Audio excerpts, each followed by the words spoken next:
இப்ப நீங்க 9வது அதிகாரம் 2வது வசனத்தை வாசிங்க. 9:2. இப்ப யாருக்கு சந்தேகம்? சீஷர்களுக்கு சந்தேகம். என்ன சந்தேகம்? ஒருவேளை இவன் பாவத்தினால இப்படி பிறந்திருப்பானா? இவன் பாவத்தினால இப்படி பிறந்திருப்பானா?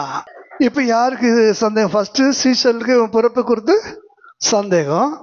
இப்ப ஊர்க்காரங்களுக்கு இவன் பார்வை அடைஞ்சது குறித்த ஒரு பெரிய சந்தேகம். இவன் அவன்தானா? எப்பயுமே உட்காந்துருப்பான், உட்காந்த இடத்த விட்டு வேற எங்கேயும் போக மாட்டான். என்ன போனாலும் போகும் தெரியாது, ஏன்னா தடவிதானே செய்வான். அப்படி இங்கே தானே உட்காந்துருப்பான்.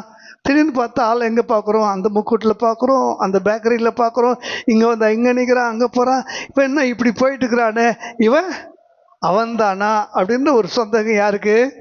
ஊர்க்காரங்களுக்கு. இப்ப அடுத்து நீங்க 9வது அதிகாரத்துல 18 வாசிங்க. இப்ப உறவுக்காரங்க நல்ல கவனிங்க. உறவுக்காரங்களுக்கு என்ன இல்ல? அவன் குருடனா இருந்து பார்வை அடைஞ்சத அவங்களும் நம்பல. நல்லா புரிஞ்சுக்கங்க. நம்ம சுற்றி இருக்கிற யாரும் நம்மை ஏற்றுக்கொள்ளாவிட்டாலும் பரவாயில்லை. நம்முடைய பிறப்பை குறித்து அவர்கள் குற்றப்படுத்தினாலும் பரவாயில்லை. சொந்தக்காரங்களா இருக்கலாம், ஊருக்காரங்களா இருக்கலாம், எதை பத்தியும் நீங்க என்ன செய்யாதீங்க. இன்னைக்கு நிறைய பேர் எதுக்காக வாழ்ந்துட்டு இருக்கிறோம் தெரியுமா? ஒண்ணு, நம்மளை யாரும் ஒன்றும் சொல்லிடக்கூடாது.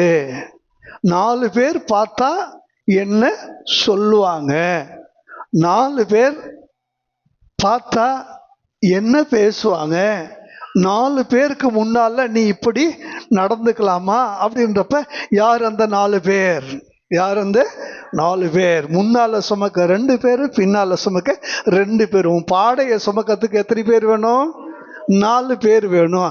அட்லீஸ்ட் அந்த 4 பேருக்காகுது நீ எப்படி இரு, நியாயமா இருன்னு சொல்லுவாங்க. ஒன்று சொல்றேனே, 4 பேர் இல்லாம நாரி போனாலும் கவலைப்படாதீங்க. ஆண்டவர் உங்களை வெளியே வர சொல்லி உங்களை வாழ வைக்கிறதுக்கு அவரால் மட்டும்தான் முடியும். கரங்களை தட்டி கர்த்தரை மகிமைப்படுத்துவோமா? ஹல்லேலூயா.